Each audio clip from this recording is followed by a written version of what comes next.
할렐루야. 오늘 성경 말씀 다니엘 10장 보겠습니다.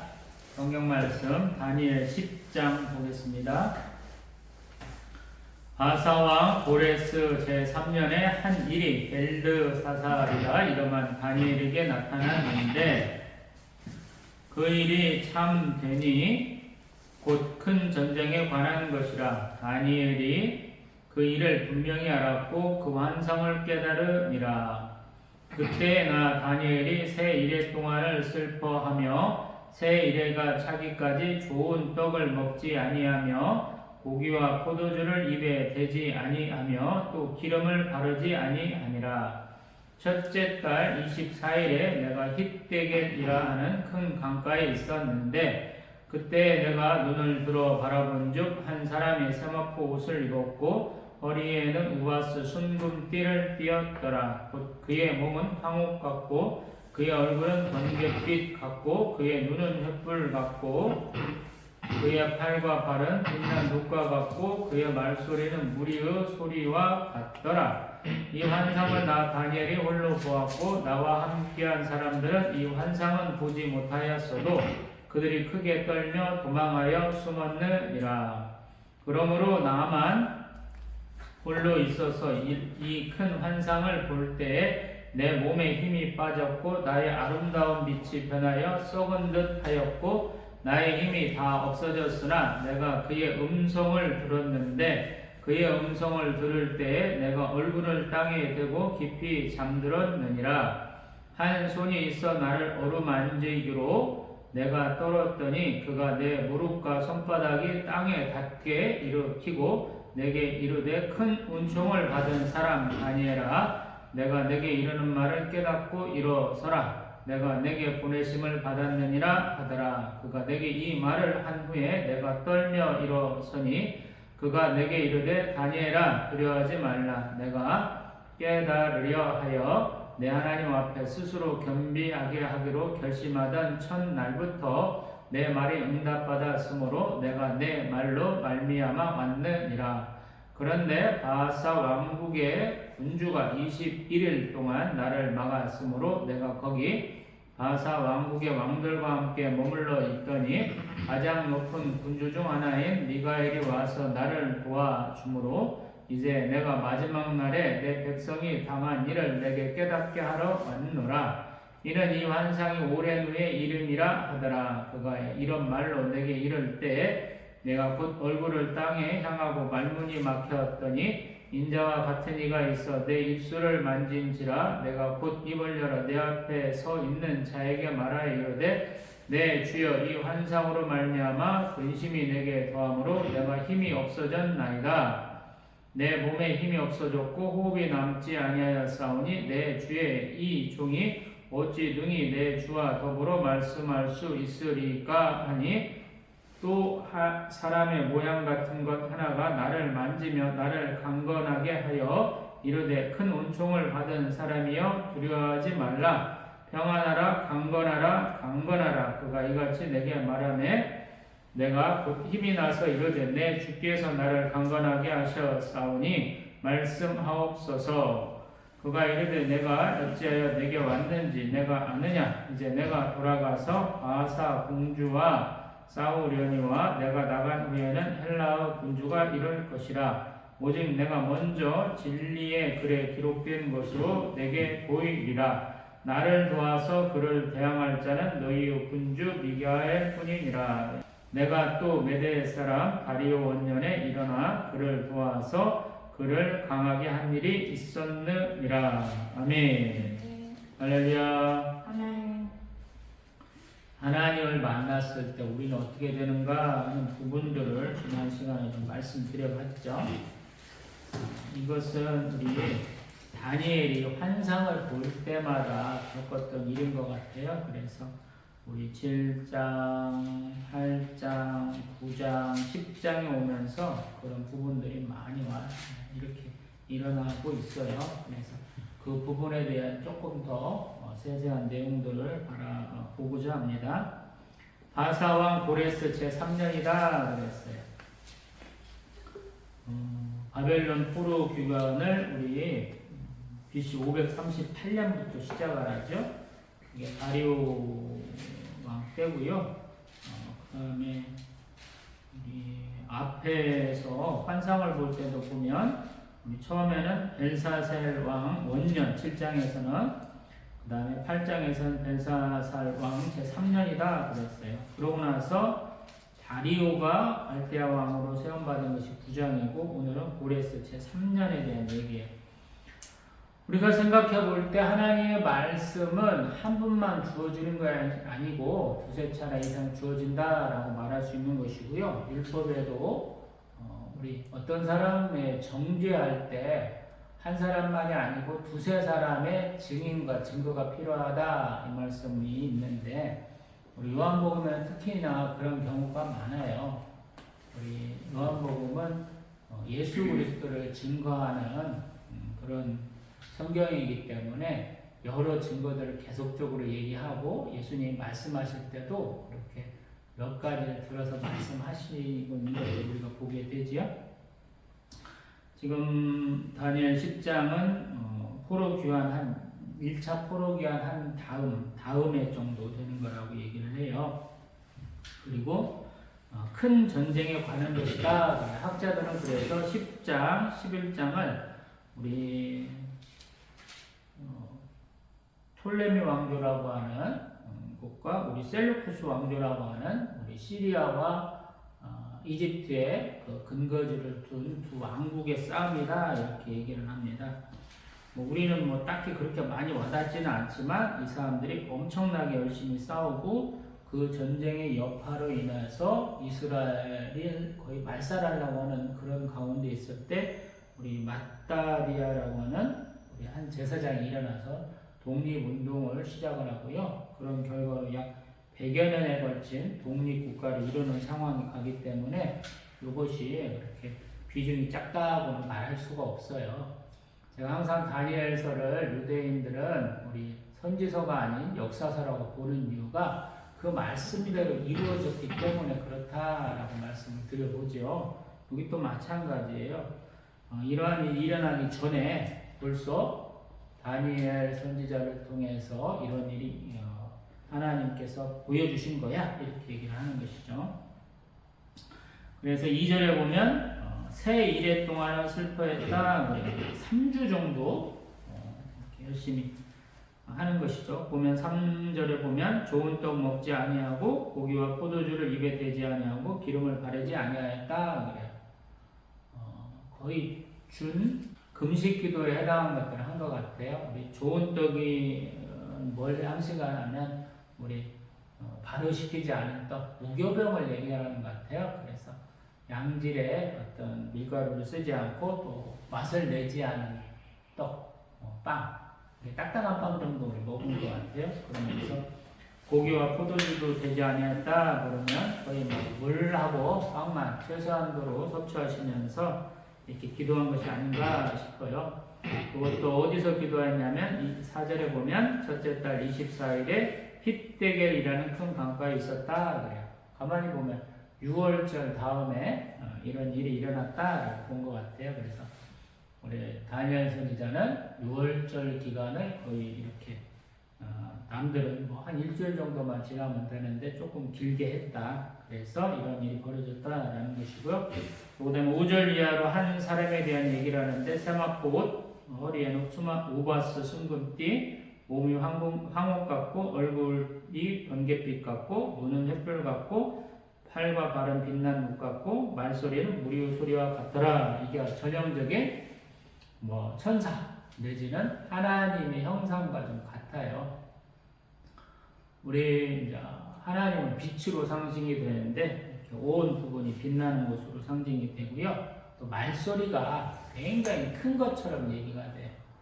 우리 시내산에서는 천둥 번개와 같이 이렇게 쿵쿵쿵쿵 울리는 소리고 또 어디는 또 많은 물소리와 같다 이런 표현을 하고요. 그래서 소리가 굉장히 큰 걸로 얘기를 해요. 그렇기 때문에 7절 같은 현상이 벌어져요. 다니엘만 환상을 보고 다른 사람들은 환상도 못 보는데 하도 무서워갖고 떨면서 도망하여 숨었다라는 대단한 거죠. 우리 꼭 사도 바울이 꼭 다메섹 도상에서 예수님 만날 때 이런 때 같기도 하고 그래요. 근데 이러한 때 무슨 일이 벌어지냐면 8절에 내 몸에 힘이 빠지고 나의 아름다운 빛이 변하여 썩은 듯 하였고 나의 힘이 다하였다 그래요. 거룩하신 하나님 앞에 우리 그의 피조물인 사람들은 이렇게 서기가 힘들어요. 우리가 예수님 얘기하면서 예수님이 하나님과 우리 사회를 연결하고 있기 때문에 우리가 당당하게 나갈 수 있어요. 이런 말씀들도 자주 하시지만 이렇게 어려운 거예요. 하나님의 거룩함 앞에 우리는 온전한 죄인이기 때문에 힘을 낼 수가 없는 거예요. 또 9절 이 주의 천사와도 같은 분에 우리 더 나간 다음에 예수님 같은 분으로도 얘기할 수 있는데 이 거룩한 존재 앞에 내가 나가 있을 때 어떤 일이 벌어지냐면 그의 음성, 아까는 많은 물소리 같다 그랬죠. 그의 음성을 들을 때 내가 얼굴을 내고 땅에 잠들었다 이런 표현을 해요. 아마 저도 이렇게 그래서 항상 어렵다라고 말씀드리는 것 같아요. 내가 하나님을 배웠어요 이런 얘기를 잘 함부로 하면 안 된다고. 우리 다니엘 8장 18절에서도 을레강 두 언덕 사이에서 보았는데 그때 내가 얼굴을 땅에 대고 엎드려 깊이 잠들매 이런 표현이 있어요. 우리 아브라함도 하나님 앞에 제물 바칠 때 보면은 그 깊은 흑암이 임해갖고 잠들었다 하는 표현이 좀 있잖아요. 되게 그런 거예요. 하나님의 위엄 앞에 우리는 그냥 깜빡 기운이 다 쇠버리는 거예요.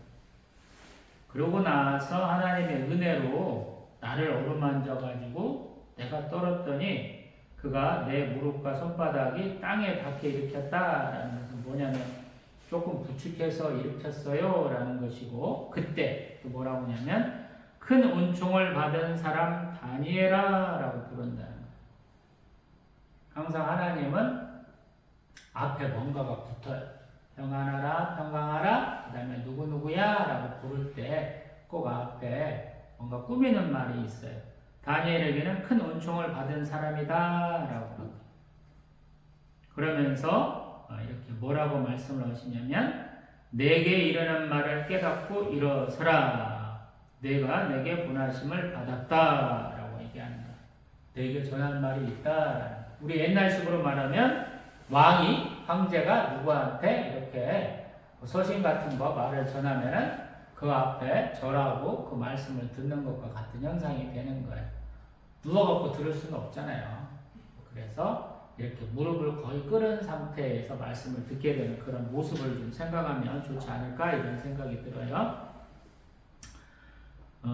그러면서 뭐라고 그러냐면 내가 떨며 일어섰다 그래 11절에 그때 일어섰다는 거예요. 그럴 때 그 다음에 또 12절에 뭐라고 그러냐면 다니엘아 두려워하지 말라 내가 깨달으려 하여 내 하나님 앞에 스스로 겸비하게 하기로 결심하던 첫날부터 내 말이 응답받았으므로 내가 내 말로 말미암아 왔다. 항상 여기도 있죠. 두려워하지 말라가 있다고요. 그 다음에 앞에 본 환상에 대한 해석을 또 주신다라는 의미로 네가 스스로 겸비하게 하기로 근데 그 앞에 보면 내가 깨달으려 하려 환상에 대한 해석을 들었는데 그걸로 온전치 않더라라는 거예요. 그래서 더 한번 들어보고 싶어서 기도를 하고 있는 중에 응답이 임했다라는 거예요. 이게 약 2년 후에 응답받은 거예요. 대단한 거죠. 우리 한국 사람들은 뭐 하나님 말씀하옵소서 정해진 시간도 있고 정해진 문구도 갖고 막 기도하는데 그게 바르지 않다라고 제가 맨날 얘기하는 사람이잖아요. 기도 응답 그렇게 빠르지 않아요. 하나님 뜻이에요. 여기는 2년 걸렸잖아요. 이스라엘 백성이 이렇게 흑암의 길을 걷고 있을 때 그들에게 하나님이 빛을 주시는 그러한 일을 깨달으려고 하나님 앞에 기도한 2년이 지나 응답받았잖아요. 그것도 3주에 걸쳐서 거의 금식기도 가까이 했을 때 말씀이 주어졌다. 근데 또 주의 천사가 하는 말은 뭐냐면 네가 기도하던 첫날부터 내가 오려고 했었어 이렇게 얘기하는 거예요. 근데 왜 못 왔느냐? 13절에 보면 바사 왕국의 군주가 20일 동안 나를 막았다. 참 이 말씀을 어떻게 해석해야 되는가 모르겠어요. 아마도 영적 전쟁을 하던 중이었는갑다라는 것 같기도 해요. 근데 하나님은 전능하신 하나님인데 어떻게 전능하신 하나님이 보내는 천사가 사자가 어떻게 지상의 왕과 이렇게 대치하는 동안에 3주나 밀릴 수가 있지? 잘 모르겠어요. 이 분이 전적으로 우리가 알고 있는 성부, 성자, 성령에 해당하는 급의 강력한 분은 아닌갑다 이렇게 해석할 수 있겠어요. 왜냐하면 자기를 누가 도와줬냐면 미가엘 천사, 우리가 그의 도움을 받아가지고 올 수 있었어 이렇게 얘기하는 거 보니까 우리 천사도 숫자도 많고 맡고 있는 그런 임무도 다른 것 같다라는 생각을 하게 되죠. 뭐 성경에서는 미가엘하고 가브리엘 두 분만 이름이 정확하게 나오고 다른 분들은 안 나와 있죠. 그래서 미가엘의 도움으로 왔어 이렇게 얘기하고 있고요. 그 다음에 14절 내가 직접적으로 온 이유가 무엇이냐 그러면 이제 내가 마지막 날에 내 백성이 당한 일을 내게 깨닫게 하려 왔노라. 이는 이 환상이 오랜 후의 일이다. 그래서 환상을 깨닫게 해주러 왔어. 이 말씀을 하는 거예요. 우리가 앞에 가브리엘이 이렇게 말해준다 그랬는데 그것까지는 안 된다는 거예요. 왜냐하면 70일에 대한 얘기를 했잖아요. 그 일회를 우리의 날짜 개념으로 또는 연애 개념으로 해석을 해야 됩니까? 그러는데 연으로 해석하면 되게 맞출 수가 있겠다라는 어떤 얘기도 지난 시간에 잠깐 해봤는데 맞을 수도 있고 틀릴 수도 있고요. 환상이라든가 예언에 해당하는 분들은 쉽게 해석할 수 있는 게 아니어서 제가 그 말씀을 한번 드려봤고요. 그 다음에 또 15절 누군가 부축을 해서 내가 일어났어요. 근데 우리 이렇게 말씀을 듣는 와중에 나는 어떻게 되냐면 우리 15절 내가 곧 얼굴을 땅에 향하고 말문이 막혔다. 그 위험 앞에 내가 더 설 수 없는 거야. 도와줬는데도 불구하고. 다른 선지서보다도 더 하나님의 거룩함을 강조한 것이 다니엘서인 것 같아요. 우리 이사야 선지자도 자기의 소명장에서 우리 숯불 딱 하나 하면은 자기 입술이 풀리는 것 같은 그런 얘기를 하잖아요. 근데 다니엘은 아니에요. 여러 차례 만났는데도 불구하고 그가 이렇게 한 번에 힘을 회복하지 못하고 또 입술이 막힌다. 그때 내 입술을 만져주셨다. 이런 얘기를 하잖아요. 16절에. 그래서 내 입이 풀렸다라고 얘기하잖아요. 내 주여 이 환상으로 말미암아 근심이 내게 더함으로 내가 힘이 없어졌습니다. 내 몸에 힘이 없어졌고 호흡이 남지 아니하사오니 내 주의 이종이 어찌 능히 내 주와 더불어 말씀할 수 있겠습니까? 라는 거예요. 안 된다는 거예요. 한 번 도와줬는데도 불구하고. 왜 그럴까? 그러면 우리 다니엘이 나이가 많죠. 나이가 많은 상태에서 금식 가까운 것을 했기 때문에 더 힘들 수 있다라는 것이고 또 하나님의 그 권위, 영광 앞에 스스로 쓸 수 없다 이런 얘기를 한번 더는 것 같기도 하고 그래요. 그때 18절 사람의 모양 같은 거 하나가 나를 만지며 나를 강건하게 하였다라고 그래요. 한 번 더 도움을 받는 거, 여러 차례 도움을 받는 걸 얘기를 해요. 그래서 또 뭐라고 그러냐면 그 은총을 받은 사람이여 두려워하지 말라 평안하라 강건하라 강건하라 그가 이같이 내게 말하며 내가 곧 힘이 나서 이르되 내 주께서 나를 강건하게 하셨사오니 말씀하옵소서. 가만히 보니까 한 천사만 온 것 같지는 않아요.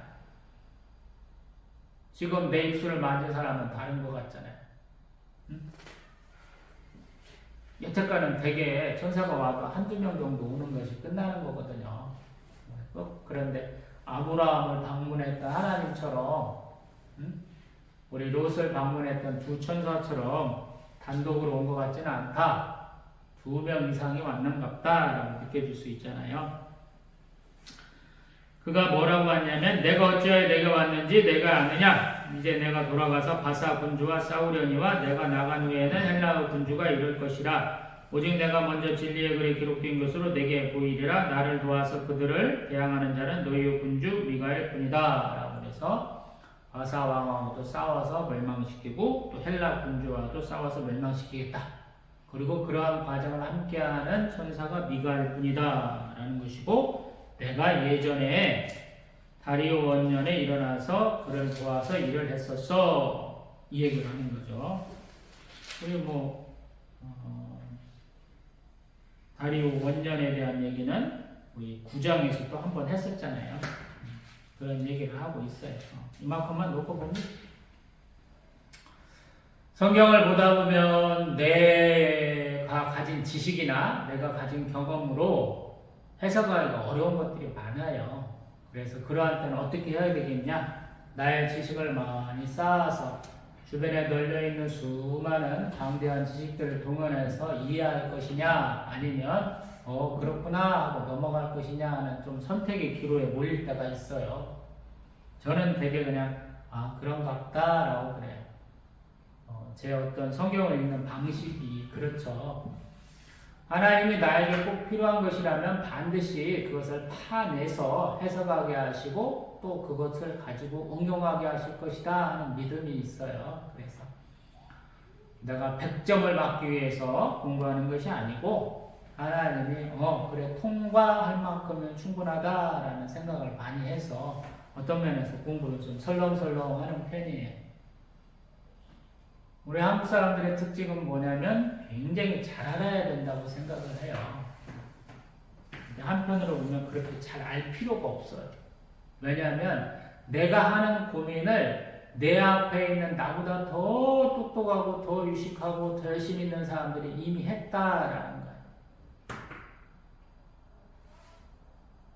그래서 유대인들이 거의 1, 2천년간에 했던 그 고민을 가지고 만들어 온 성경조차도 우리가 예수 그리스도의 중심으로 맞춰서 구약의 성경의 순서를 바꿔놨고 구약들도 그 순서를 정해놨다라는 거예요.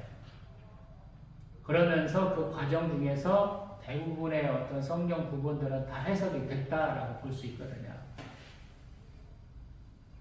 그러면서 우리가 구약을 조금 쉽게 보기 시작을 했죠. 왜 그러냐면 구약에서 말하는 것들은 이스라엘 민족의 얘기거든요. 우리는 예수 그리스도로 인해서 열방을 향하고 있는 예수의 그 십자가 사랑을 전하는 사람들이기 때문에 그 부분에 대해서 정확하게 몰라도 크게 지장이 없을 때가 많아요. 지금 보고 있는 내용도 이미 지나간 세월의 얘기예요. 우리 톨레미 왕조나 셀루쿠스 왕조가 박터지게 싸웠어요. 벌써 2000년 더 전이에요. 그 사람들 뭐 했는가 지금 거기 살고 있는 사람들도 몰라요. 관심도 없고. 알렉산더 대왕이 뭐 했는지 서양 사람들은 열심히 공부해야 되거든요. 그 사람들은 그리스 로마 문명에 대한 정확한 이해를 해야 돼요. 자기들의 어떤 문명의 기초이기 때문에. 또 기독교에 대한 기초 지식을 좀 가지고 출발을 해야 돼. 왜냐하면 그들의 모든 경제, 사회, 문화, 역사, 과학이 다 거기에 연관돼 있어요. 우리하고는 조금 다르죠. 알렉산더 대왕 모른다고 해서 우리가 잘못될 건 없잖아요. 그 알렉산더 대왕이 아무리 뛰어나봤자 인도선까지만 오고 끝이에요. 그 다음부터 못 넘었어요. 왜냐하면 그 사람들이 기병부대가 아니어서 초원의 길로 해서 이렇게 우리 한반도까지 이럴 일이 별로 없었으니까 그래요. 그냥 그 사람들이 잘 무슨 중장보병이야. 뚜벅이처럼 잘 걸어가는 사람들이에요. 별 볼 일 없어요. 그 중장보병을 갖고 페르시아 군대를 이겼기 때문에 바사를 무너뜨렸기 때문에 동서양의 어떤 이렇게 화합 내지는 어떤 합체를 이루는 다양한 문명들을 세웠고 그것들이 이제 우리나라까지 영향을 주긴 했지만 그게 별것 있나요? 지들이 150년 싸웠다고 그러는데 우리는 중국하고 한 3,000년, 4,000년 싸우고 있으니까요. 별 의미 없어요. 일본하고도 한 2,000년 넘게 싸우잖아요. 직접적인 군사적 충돌도 있고 문화적, 경제적으로 많이 대립도 하고 화합도 하고 다 하고 있죠. 그래서 별 볼 일 없는 것 같아요. 한편으로 보면.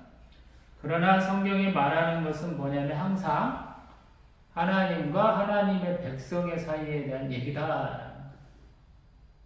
나라도 없어지고 하나님의 임재의 상징인 언약궤도 없어지고 하나님 앞에 제사 드리는 모든 율법의 행위가 거의 사라지다시피 한 상황에서도 하나님 역사하신다. 누구를 보고? 여기 큰 은총을 받은 사람, 한 사람, 다니엘을 보고 그런 사역이 이루어진다. 그래서 성경이 어렵게 느껴지는 것이고, 우리가 각자 일을 참 잘해야 되는 거예요. 신앙생활 하다 보면, 교회에서 이렇게, 신앙생활 하다 보면, 다양한 부류의 사람들이 얽히게 돼요. 그리고 그들의 신앙 행태도 굉장히 다양하죠.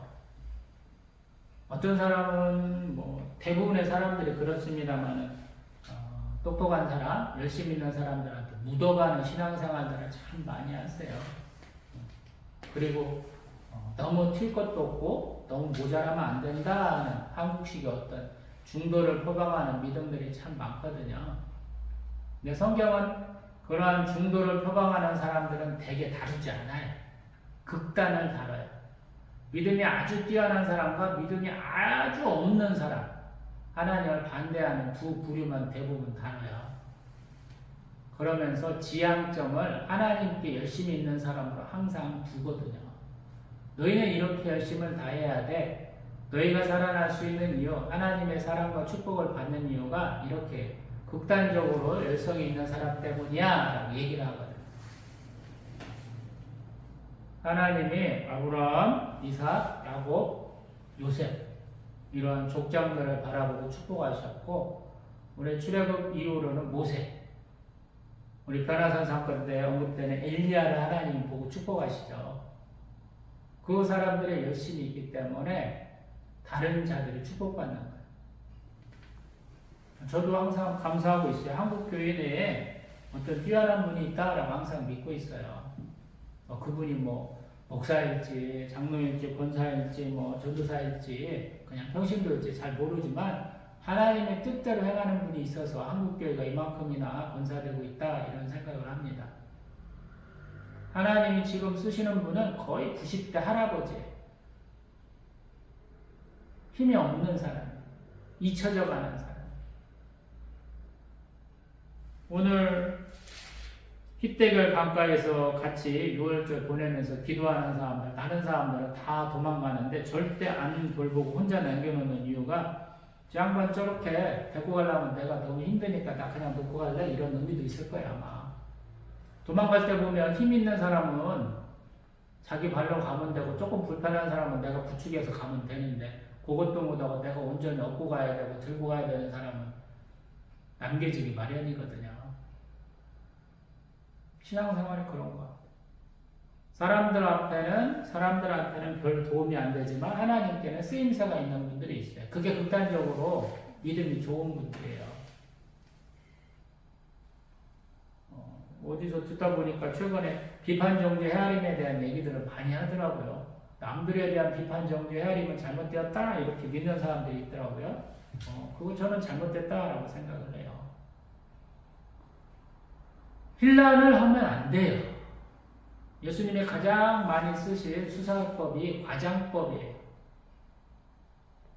제자 양육 가운데 쓰시는 가장 큰 과장법.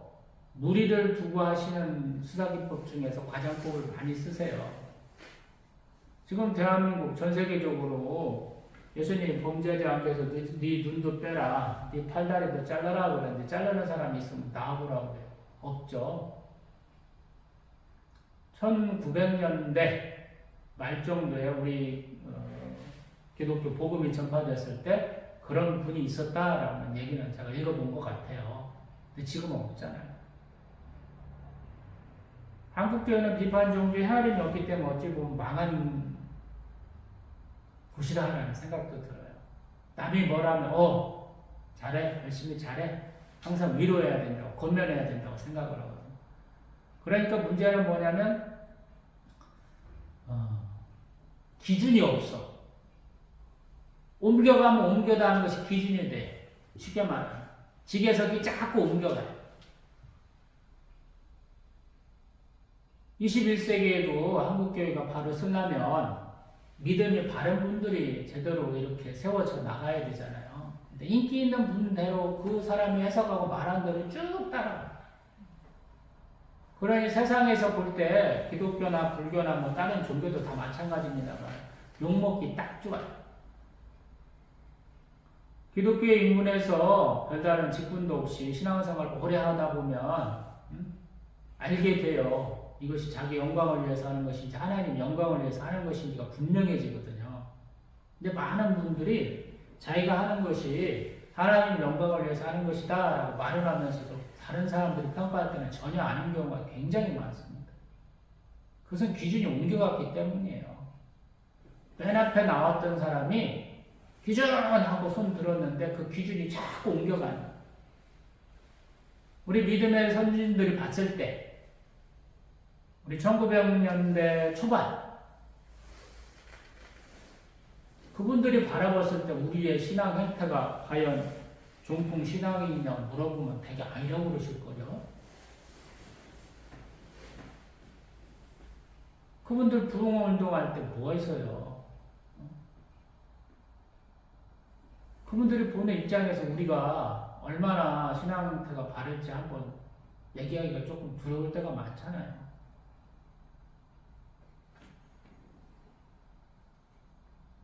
근데 그때 1900년대 사람들을 바라보는 우리 예수님이 12사도쯤 되는 분들이 바라본다면 어떻겠어요 또? 아무것도 아닌 거죠. 그래서 항상 아드포테스 근원으로 돌아가자 이런 말이 있잖아요. 성경도 마찬가지입니다. 성경의 얘기가 굉장히 단순하면서 등장하는 인물들이 굉장히 조그마한 이유가 이 사람을 바라보라라는 의미거든요. 너는 묻어가는 사람이 아니야. 너도 하나님 앞에 이렇게 서야 돼 라고 얘기하는 것이고 그 두려움을 가지고 미약한 존재임에 계속 이렇게 몸도 일으킬 수도 없고 말도 못하고 숨이 깍깍깍깍 넘어가는 그 한 사람의 그러한 기도의 응답이다 라고 얘기하는 것 같잖아요. 그래서 우리가 부끄럽잖아요. 가만히 있는 거. 너는 이럴 수 있어 라는 거. 세상 사람들한테는 버려지고 하나님 앞에 섰는데 네가 말도 못할 만큼 큰 압박감을 느껴가지고 호흡도 막 제대로 안 되고 몸도 가눌 수 없는데 네가 이렇게 할 수 있어? 라는 거잖아요.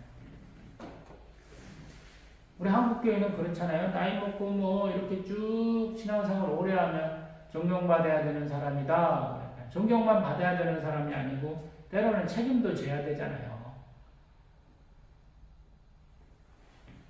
비판 정치 헤아림 뭐 하지 말라니까 우리가 맨날 존경해야 되고 맨날 칭찬해야 되고 그런다고만 생각하는 것은 잘못됐다 이 말씀 드려보는 거예요. 평가는 하는 거예요. 좋은 평가든 나쁜 평가든 하는데 그거를 가지고 남들을 깎아내리는 것을 끝나지 말고 나도 겸손해지자라는 거예요. 제가 하는 말씀은 내가 높아지기 위해서 남을 깎아내리는 사람들이 대부분이어서 그런 말씀을 드리는 거예요. 큰 목회한다는 분들, 큰 교회에서 신앙생활한다고 자랑하시는 분들 많은데 평생 동안 조그마한 교회에서 사역하시는 분도 많아요. 조그마한 교회, 성도 몇 분 되지도 않는 교회에서 신앙생활 하시는 분들이 더 많은지도 몰라요. 사실은 퍼센테이지로 따지면 한국교회에서 1000명 이상 되는 대형교회에서 신앙생활 하시는 분보다 아닌 분들이 더 많다라는 얘기를 한번 들어봅니다. 그건 비교의 대상이 아니에요.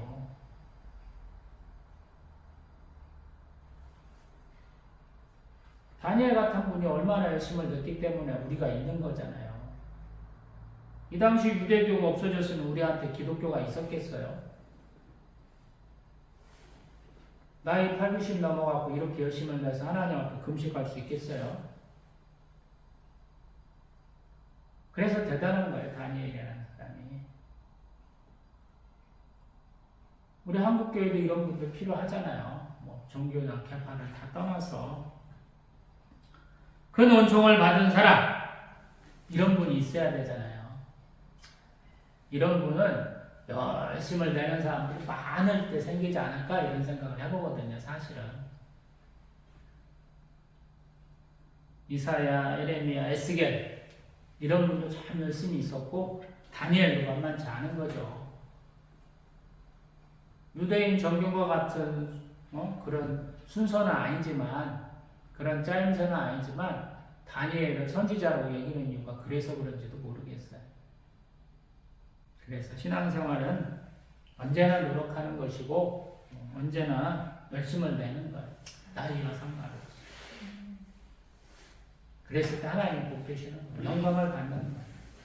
다니엘의 그 10대 때 얼마나 큰 고통을 많이 받았어요. 하나님이 그를 한 80년 가까이 지금 돌보시잖아요. 그래서 감사한 거예요.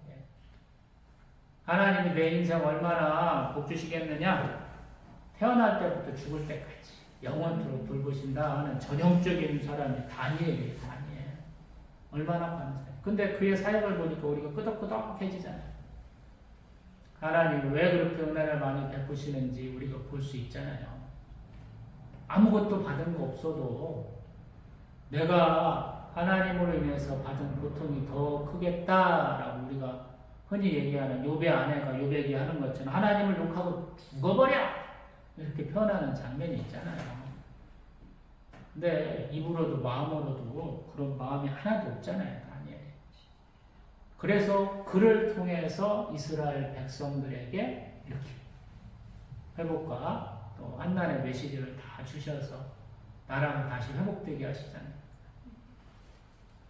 그래서 대단한 거예요.